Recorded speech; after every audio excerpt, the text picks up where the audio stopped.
What's up, everybody? Welcome to the Pick Six Podcast, CBS Sports Daily NFL Podcast. I'm Will Brinson. I'm your host, and man, it's exciting to have Thanksgiving here. I hope you are safe and happy with your family, or headed there, or maybe not headed there. Whatever you may be doing, there's 3 games on the slate, knock on wood.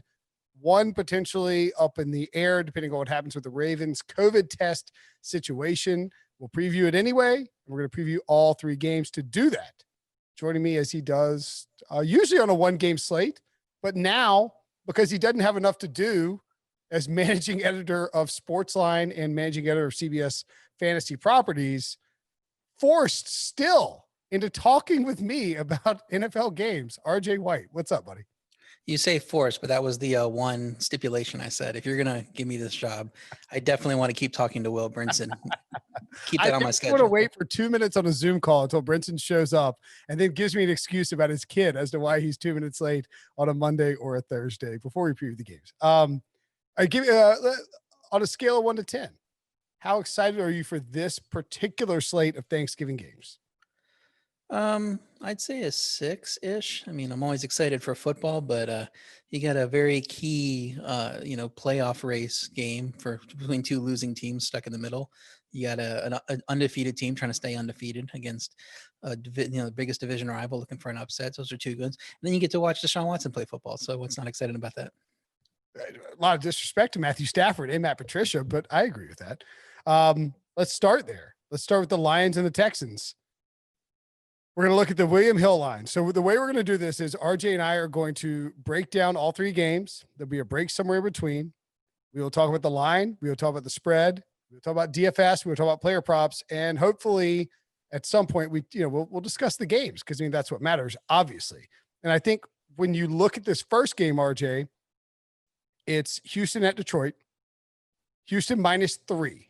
So the Texans are a terrible football team. We know that. Been a little bit better since Bill O'Brien got fired, but they're not a good football team. They're 3-point road favorites on Thanksgiving, over under 51.5.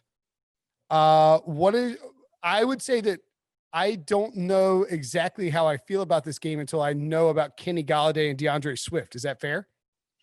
That's fair. I mean, Detroit seems like the clear value play, just where the line is, Texans -3 on the road.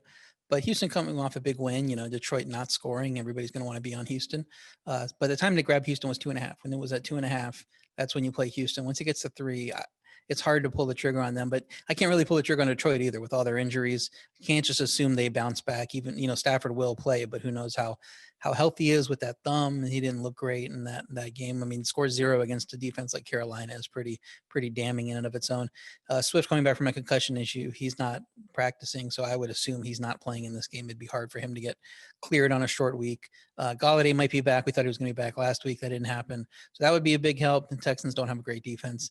But who also doesn't have a great defense is the Lions. I think Watson's going to carve up that bad Lions defense. Can't really stay the same for Stafford with that injury. I can't be sure that he will. And teams can run on Houston. That's how you beat Houston. But if Swift's out again with that concussion, I can't trust Adrian Peterson at this point against anyone. He doesn't look great. He's 2 yards a carry, 3 yards a carry, and falling down a lot. So even if Detroit offense does get it together and looks good here, I think Watson can still win a shootout and get the winner push at 3. So I think that's the way you got to lean. But 2.5 is what you got to get with Houston. I can't recommend playing it at 3. I agree. If you're, at 3, I would take the Lions. And I do think there's something where maybe, is there a chance that the Lions sat people against the Panthers thinking they would have them on Thursday against the Texans in a Thanksgiving game? That doesn't make any sense to me. Somebody floated that out there. Like, what's the tangible benefit to having players healthy for a game on Thanksgiving when your season's already over? I don't get it.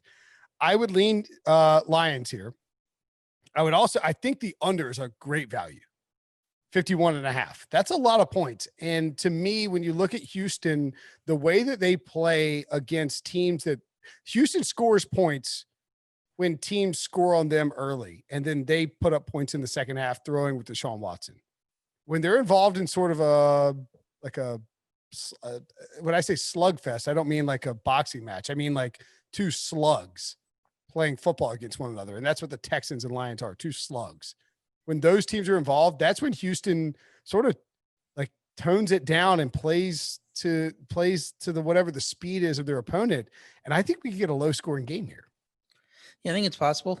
The Detroit offense would have to step up from what we saw last week, obviously. So if you think that was just a one-off, I do think it can go over because I think Houston can score whatever they want. But if you're not confident in the Detroit offense, and I'm really not with other injuries and how Stafford looked, I had under down as my lean too. So I would say under 51.5 is a good play. Okay. I'm on the under as well. I like the under. I'll ask you this. Do you think that there is value in taking, so my buddy Garrett, and he knows I'm asking this in the podcast.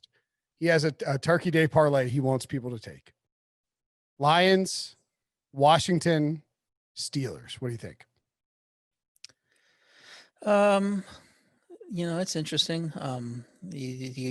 You're kind of 50-50 on a lot of these games anyway. So, take the ones you like if you want to play it, but these aren't related. So I don't know, how you would say if you're taking this, take this. So yeah, if you like the Lions, that's fine, but get them at the right numbers too. Get Lions if you can get them at 3, get Washington at 3.5 if you can. It looks like that might move there. But if it gets down to 2.5, don't take Washington there. And then Steelers, that number's going up and up. We'll talk about that in a minute. But I wouldn't be comfortable taking them really in a divisional game with a lot of points. So he's thinking money line here, by the way. Oh, so basically you're putting a unit on the Lions money line, and if they lose, you just call a day off and you go and eat your turkey. If they win, all of a sudden you got a spicy game with Washington, and then Washington wins, you come back and you hit the Ravens on the money line as or Ravens +5 for a window. One of those situations. What do you think about that Turkey Day parlay if people feel like diving in? If you bet the money line on the Lions on Thanksgiving, you probably deserve to lose your money and take the rest of the day off. That's what my initial thought was, but I couldn't say it on the text thread because it would be insulting and he would get mad at me. So I'll let you say that, not me. All right. That's how we feel about that particular game. I do think, all right, what about props? So I think DeAndre Swift is going to play in this game. I don't think we know for sure yet. Somehow it's Tuesday afternoon and I'm looking for a Lions injury report. Do we definitely know? I don't think he is. I think he was ruled out on the, he's out. He's got a concussion. He was ruled out on Monday. And so if he doesn't practice on Tuesday, you got to get independently cleared with those concussions. Okay. Running in the time. All right. Looking at it now, we have no update from the team on Tuesday on their website yet. He did not practice on Monday with a concussion. We did get Kenny Golladay on Monday, limited practice. So maybe he plays. Yeah, I would. He seemed close to playing last week and he didn't play. So, I think we might have him this week. We will see. That would make them a lot better, more dangerous on offense because they just didn't have. They had Marvin Hall was their number 2 receiver last week. That's not a great spot to be in. And I think Hawkinson is questionable too. I think he's limited in practice, so that would be a big loss as well. This is a really bad injury report for the Lions. Like this is not good. I'm just looking at it, it does not bode well for the Lions. And although that looks like oh, here we go. Right. Oh, sorry. My apologies. I should have had this sooner. So we have Kenny Golladay, no practice on Tuesday. So he's trending in the wrong direction. Not good. That's not good. Swift, where's Swift? How's he? He's limited practice on Tuesday. How's he trending in the right direction? That's crazy. Matthew Stafford, limited practice both days with a thumb injury. TJ Hawkinson, limited practice both days with a shoulder injury. Marvin Hall, limited practice both days. Gerard Davis, limited practice both days. He's sort of important. Deshaun Hand, no practice both days. The reality is, Amendola there. Yeah, Amendola is limited. He's upgraded to limited practice on Tuesday. So get one of those guys back. At least you're looking all right. But this offense sucks without Kenny Golladay. Like they fall off a cliff if Galladay's not there. They lose all vertical ability whatsoever. They didn't score a point against the Panthers, RJ. The Panthers. It's pretty remarkable. It's we were getting when you play the contest, it was a very advantageous line because we didn't know who would play between the quarterbacks. And when I put in my best bets, I pick them against the contest line. So wanted to sneak in the Lions there because you're like getting 4 points of value. And I was like, no, I can't do it. I could see this team just completely throwing up a dud again. I cannot believe I bet the Lions money line in the parlay. I'm a loser on last week. So Kenny Golladay, I think, really matters to me entirely when you're playing the spread and the total to a degree.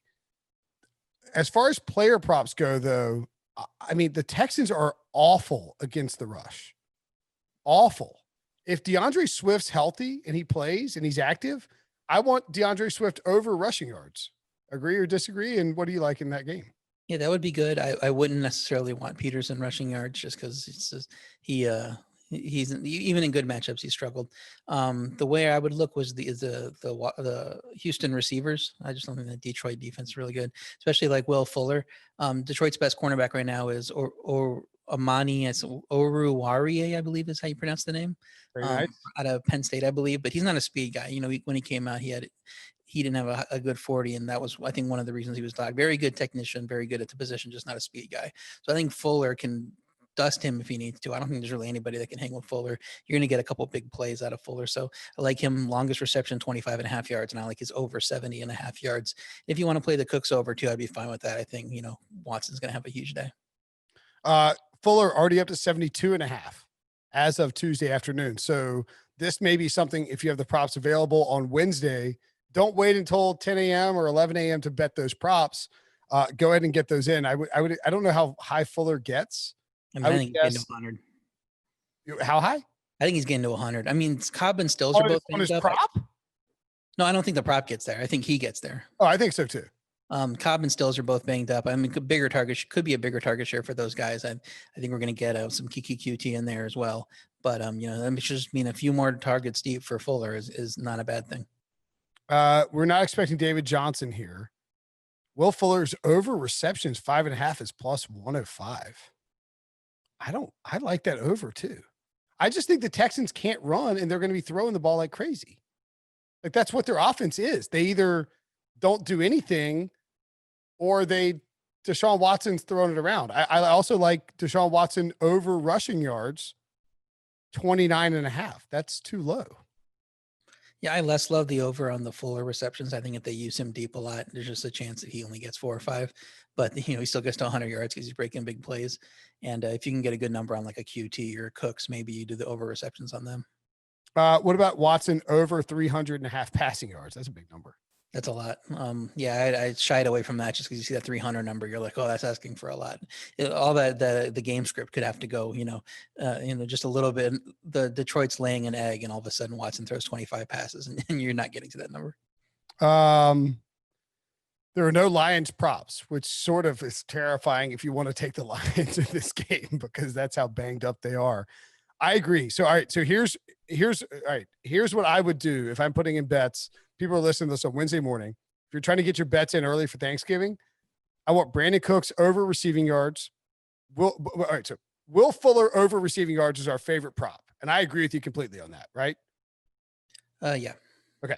I like the total under at 51.5. Maybe changes if Kenny Golladay plays. You can wait on that if you want. I like Brandon Cooks over receiving yards. And I think Deshaun Watson's over pass attempts is 38.5. Are they really just not going to run the ball? I mean, I'm a little worried these props are setting up for the over to hit. Yeah, you would think so with those high, either the over hits or a lot of these unders hit on Watson and things like that. Yeah. All right. So flag plant prop play here is Will Fuller over receiving yards. And you sort of have to wait and see what happens with the Lions. We can't tell you right now. It's too early, I think, in the week to really make a call. If Hawkinson plays, I go Hawkinson to catch a touchdown or something like that. Yeah. And again, like they're just not up there right now, even though William Hill usually has them early. So there's nothing we can do. We're 2 days out. We usually do our pod. We're 1 day out or we're actually doing it in the morning. Today, we're 2 days out. So I'm sure they'll get some stuff up on Wednesday. If Golladay and Hawkinson play, I would take both of them to catch a touchdown.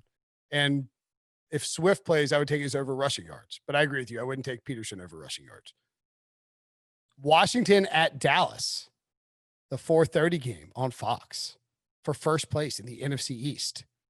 The line is, as we pointed out, I guess we didn't put that out yet. It is Dallas -3 plus 100, Washington +3 -120, Washington money line +130, Dallas money line -150, over under 46. Thoughts on this game?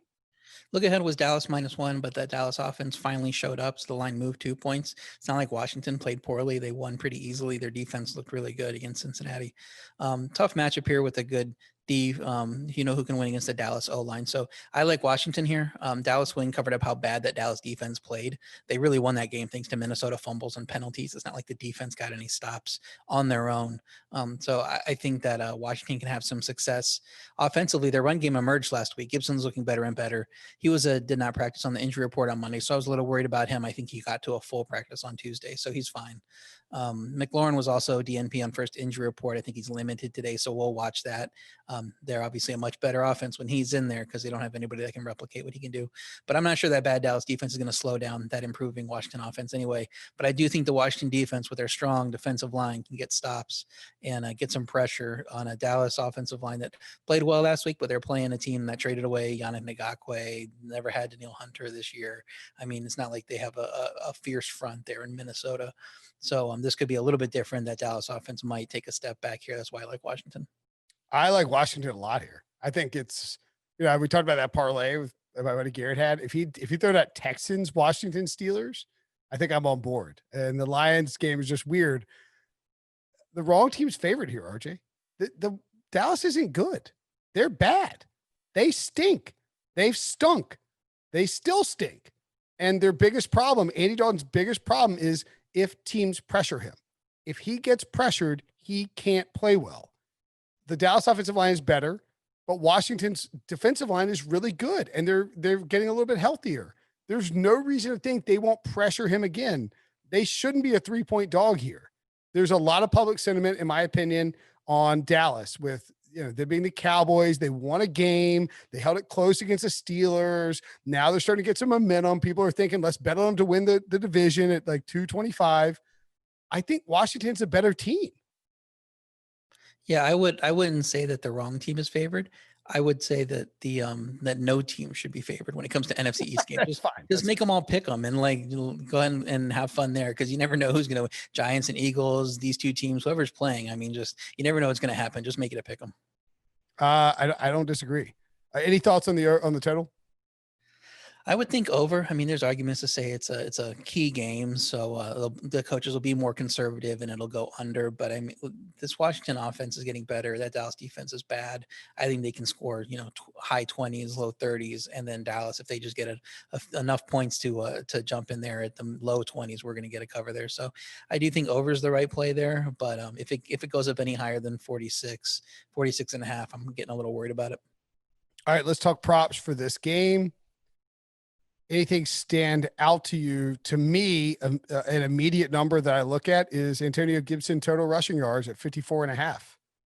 Dallas, Dallas can't stop the run. They beat the Vikings, but Dalvin Cook still completely had his way. I mean, like he ran all over him. Yeah, I just worry about his usage. He had a lot. I think he had 16 carries last week. Good usage for him, higher than usual, but he's been inconsistent. They might give him 5 carries. You just don't know. 8 carries. So I think that running game is going to have success, but Peyton Barber's still hanging around getting carries. J.D. McKissick's catching a bunch of passes out of the backfield. So who knows if Gibson gets the carries he needs to. The one that I love is Alex Smith over 1.5 passing touchdowns at -105. He only has 2 touchdowns so far, but Dallas has allowed 24 pass touchdowns on the year. I believe that's worst in the league as far as pass touchdowns allowed. So I think Alex Smith definitely gets to 2, at least, especially if McLaurin can play. And even if McLaurin plays, he's not 100%. If you can find a good Steven Sims over number, it could be a big day for the other receivers if McLaurin is a little bit limited. And Sims has the most upside. Steve Sims has the most upside out of the other group for me. So we'll look at him, maybe look at Dontrell Inman. If you can find lower numbers on those two in the 20s or something, I think that they'll be able to crush those. All right, let me look at this. What did I say? 54.5 for Gibson on rushing yards. His rushing attempts total is 13.5. It's heavily juiced the under. So they're sort of thinking 13. So if he gets 13 carries, he should get to 55 rushing yards, but I guess that's not guaranteed. Right. That's fine. What's our level of concern for McLaurin here? Does he? I think he'll play. He played through an injury last week, and I think, is a different injury. I want to say it was a different part of the body that they put on the injury report this week. So maybe it is a little worse injury, and the quick turnaround time hampers him. But I don't think he went out of the game. I think he played through it on Sunday, and that's usually an indicator to me that they'll be back in there. I would also sort of lean towards the under on Andy Dalton passing yards, 252.5. Andy Dalton, we saw Tom Brady on Monday night. There are certain, and I'm not comparing Tom Brady and Andy Dalton per se, but maybe I am. There are certain quarterbacks who sort of exude a little body language when they start getting pressured. And Andy Dalton, when he gets pressured, starts to kind of panic and make some mistakes. Now, it could be total garbage time that he throws this in, but I don't know. 252 is a lot for Andy Dalton in this spot. And more to the point, is a national TV game on Thanksgiving with the Salvation Army bucket. Jerry Jones is rolling into the meeting and saying, you better let Zeke eat. If Zeke doesn't have 25 to 30 carries in this game, everybody's fired essentially, or docking your pay. So this is definitely going to be a Zeke game, I think, more than anything else. What about this? Over 16.5 Zeke rushing attempts. Yeah, definitely take that one. I think the only thing that would slow that one down is if they mix Pollard in more and they just run the ball, 26 times, but splitting them basically evenly, that was the only way that wouldn't hit.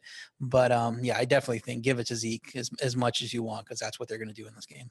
And the other one here on William Hill, that in this juice is outrageous. So you got to be willing to lay it in order to take it. But I think it's going to hit. Over Zeke receptions, 2.5 minus 170. He'll catch 3 balls out of the backfield. Like, he's just going to.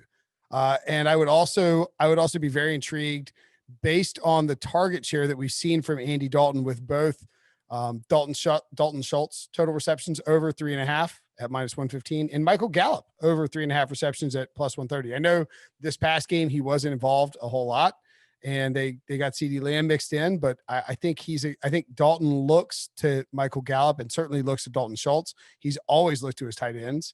So if you like the overs in the spot and you think this will be a shootout or a potential for, I don't know, it's a shootout so much as Dallas could get down and have to throw to come back, maybe is the answer.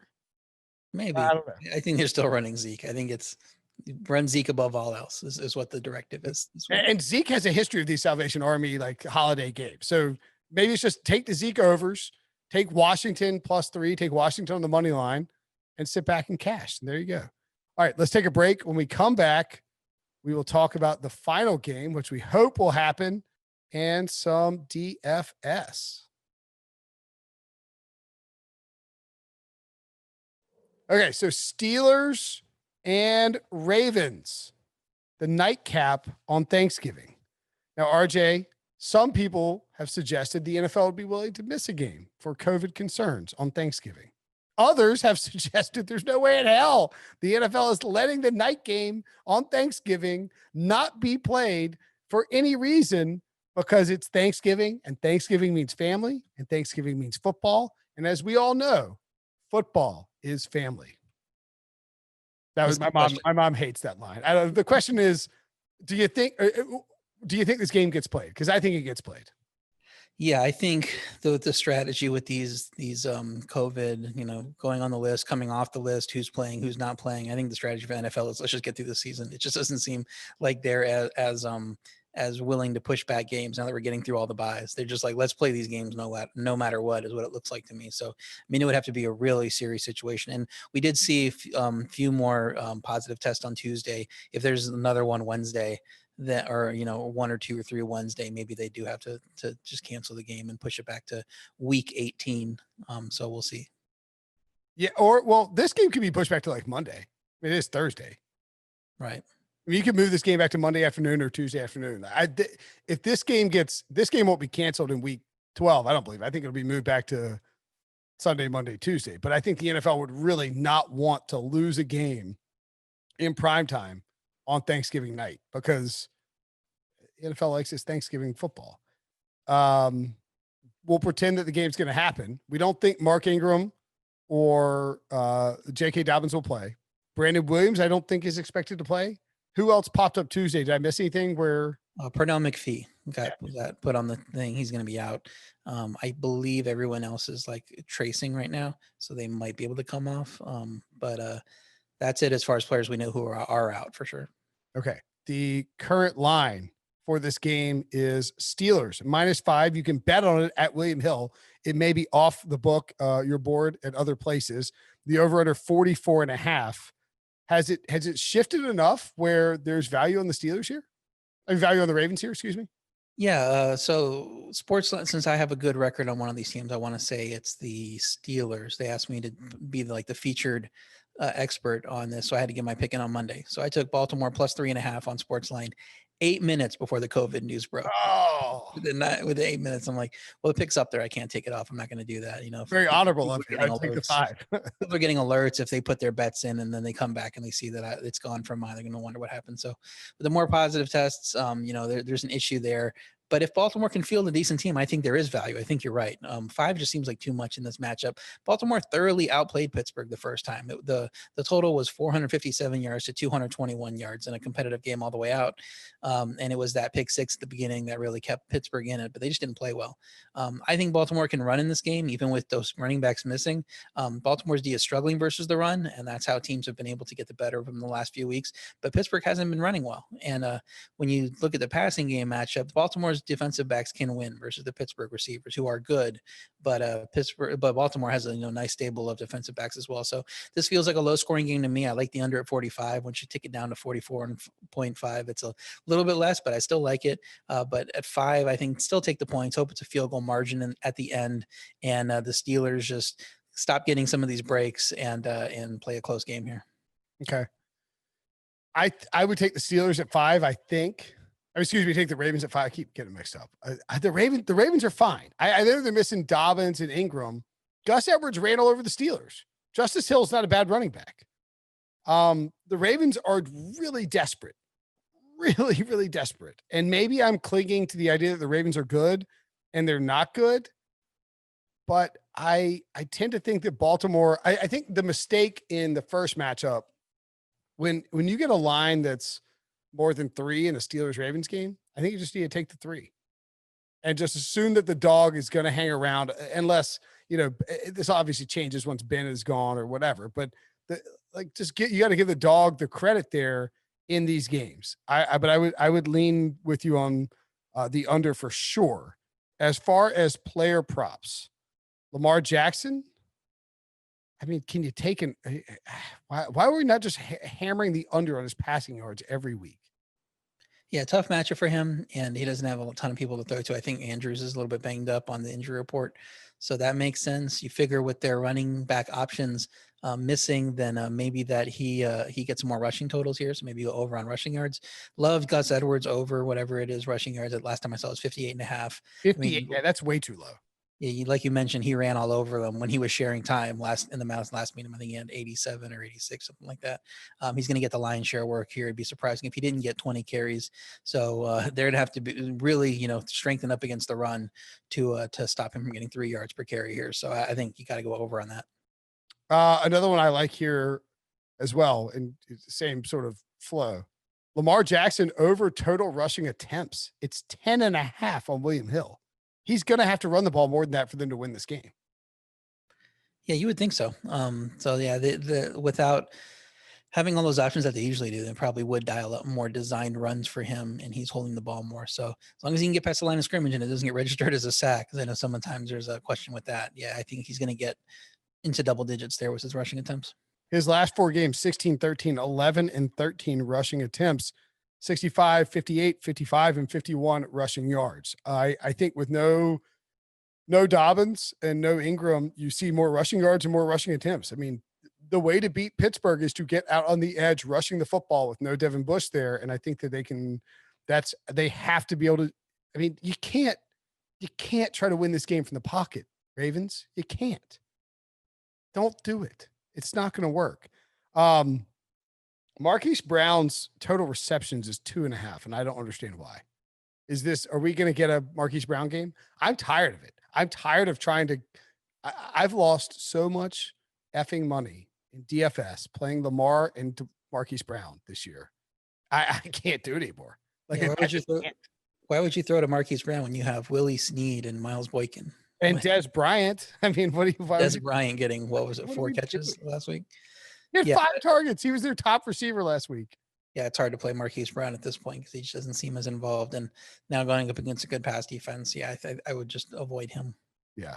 Mark Andrews over receiving if he plays. His over receptions is 3.5. Now, obviously, he has to play, so check your book to see if that's does he play, et cetera. But I like the over there at 3.5 if he plays. I think so too, but you got to realize that's what Pittsburgh's going to defend first and foremost is take Andrews away out of the passing game and make Lamar beat you throwing to receivers. Should we just jam Willie Snead's over receptions 2.5 minus 160? I mean, go for it. It's disgusting. I think you might get one big play out of Brown too, so maybe he hits his over on receiving yardage just on one big play. But we'll see. When's the last time Willie Snead didn't catch 3 passes? It was week 6. He's had 5, 4, 5, and 3. The last he's just Lamar's just looking his way. There's something you know what? There's something going on with Lamar and Marquise. They don't trust each other. There's something going on there. I mean, Willie Snead has 25 targets in the last 4 weeks. That is screwed up, man. Seems like a lot for a player of Willie Snead's caliber. Not that he's bad. He's just, replacement level, get you what you need to get, but you should have more dynamic options to throw to. Marquise Brown has 17 targets in the last 4 weeks and 6 catches. Not great. Something's going on there. I don't know if I can bet the Ravens. I don't think I can bet the Ravens. I think the Steelers might this is just the Steelers are going to beat them and take care of business. And the Ravens might score 17 points. I think typically fading undefeated teams at this point of the season is a good. I agree because their spread tends to be a little bit inflated. But if this was trending toward 3, then maybe you can make that argument. But I just think a little bit too much is being made out of the COVID absences and not practicing. We've seen that it hasn't been a big deal for these offenses with good coaching staffs that have their stuff together. I don't think that it affects the Ravens too much. Okay. All right. I'll flag plant Willie Snead over receptions 2.5 here. And I got over Gus Edwards rushing yards up to whatever you want, probably 70. Okay, so that's the one you were jamming is over Gus Edwards. I like that. Now, obviously, that changes if Mark Ingram and J.K. Dobbins are returned to action. They tested positive. They won't be back. So they're tested positive. Right. That was a report. So you can already. Gus Edwards is fine then? He didn't get put on as a close contact. That's weird. They have the tracing, software with their bracelets and stuff, so they could tell who's been in close contact and who's around these people. And that's why Ben got put on the list quickly because he was, on that flight next to whoever it was that tested positive there. But he was fine by the time he had got through all the negative tests he had to, and he came off. But that's not the case with these other guys. And it seemed like if Gus Edwards was going to be an issue, they would have already put him on there. Okay, that's fair enough. It's just weird that he wouldn't test. Any Steelers props you like in particular? No, not really. You could, if you think the defense is going to show up again, you can look for defense to score a touchdown type of things. Since they did in that last time, but that's always kind of hit or miss. You better be getting good odds on that. Okay. What was Deontay? I just saw it. Where was it? Deontay Johnson. Ooh. Deontay Johnson over 59.5 receiving yards. He's just getting targets right now, man. Yeah, they are feeding him like crazy. I don't know how he usually plays Baltimore though, because Baltimore is a great defense, great defensive backs. It just seems hard to trust any one receiver, because if Baltimore wants you, they could probably take him out of the game and say, go beat me with Chase Claypool. And I want to say he got hurt last time against Baltimore. Surely he did, because he only had 3 targets, 1 catch, 6 yards. Ben's top receiver is Juju with 8 targets, 7 catches, 67 yards. Ebron and Claypool caught a touchdown. You're right. Man, Ben had 182 passing yards against these guys. They had, I said, they had like 220 something overall. It just did not have a good game against the defense, and they happened to win because of turnovers. Yeah. All right. This game is, you kind of got to wait and see what happens with the COVID stuff. I think it's fine. I think it'll play it. I'm with you. I think it's Ravens and under, and just take Gus Edwards rushing yards, and that sort of correlates with it. If you want to dive in, let me see what. I would see what Big Ben's. Roethlisberger's passing it. I would take Big Ben's passing attempts under 39.5. I don't think they're going to have him throw the ball that much. And his passing yards were 276.5. I think I'd lean under there too. The only way that goes over is if Baltimore's up big and he's chucking it deep. Yeah, I don't those think seem like solid unders to me. I like those under. I like Ben unders. I think the Steelers are perfectly fine grinding out this game, and you lean under all over the place on this game, which sort of, I guess, dovetails into the whole DFS notion. When we look at this, you can play on DraftKings, of course. You can play a situation where there are a 3 slate. We're going to look at the 3 slate situation. We're going to look at the 3 slate setup, the 3 game slate. Sorry, which is it's under classic. You can pick players from all 3 games. It's not a showdown. And if you're looking at quarterback, I'm done with Lamar Jackson. I'm out. 6,800. Stafford's questionable at 5,800. Big Ben 6,600 is a tough look. It's hard to go anywhere other than Deshaun Watson here. Yeah, I think you're going Watson for the reasons we said earlier, or you're going Alex Smith if you think that that's going to be a profitable game going against that Dallas secondary. So I'd be fine if either of those. If you want to go cheaper with Alex Smith and build a better lineup, it's just because of the other options that we have. We're going to talk about these other positions. I think it's pretty easy to build a lineup no matter where you go. So I'm sticking Watson in there, going with the bigger guy. But if it's a big GPP type thing, maybe you go with Alex Smith and try to be the contrarian here.